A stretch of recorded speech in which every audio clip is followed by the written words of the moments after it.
തോട്ടത്തിൽ നിന്ന് കൊണ്ടുവന്നത് ബാക്കി ഒരു കിഴങ്ങുണ്ടായിരുന്നു. അപ്പോഴാണ് മഴയൊക്കെ പെയ്തിട്ട് മുറ്റത്ത് നിറയെ ചേമ്പ് പൊളിച്ച് നിൽക്കുന്നത് കണ്ടത്.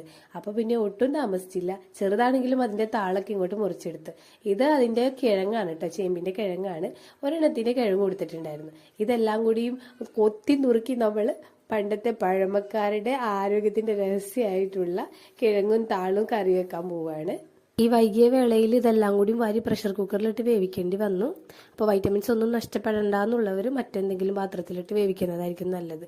അപ്പോൾ മറ്റുള്ള സാധനങ്ങളും ഇതിലേക്ക് ചേർക്കാനുള്ളത് നമ്മൾ നട്ട് വളർത്തിയതിൽ നിന്ന് തന്നെ കിട്ടിയിട്ടുണ്ട്. ഇനി നമുക്കൊട്ടും വൈകിക്കാതെ തന്നെ കറി ഉണ്ടാക്കാനായിട്ട് തുടങ്ങാം. അപ്പോൾ ഇതിലേക്ക് പ്രത്യേകിച്ച് പഴയ കറി ആയതുകൊണ്ട് തന്നെ ഒരുപാട് സാധനങ്ങളൊന്നും ചേർക്കണ്ട. ഉപ്പ്, മഞ്ഞൾപ്പൊടി അങ്ങനെയുള്ള സാധനങ്ങളൊക്കെ ചേർത്താൽ മതി. നേരത്തെ പറഞ്ഞ പോലെ വൈറ്റമിൻസ് ആവശ്യമുള്ളവർ പ്രഷർ കുക്കറിൽ ഇടാതെ നോക്കുക. ചേമ്പിന്റെ ഇല മുതൽ വേര് വരെയും ഒരുപാട് ഗുണങ്ങളുള്ള സാധനങ്ങളാണ്. പ്രധാനമായിട്ടും നമ്മുടെ ദഹനത്തിന് ശരിയാക്കാൻ, അതുപോലെ ഒരുപാട് വൈറ്റമിൻസിന്റെയും കലവറ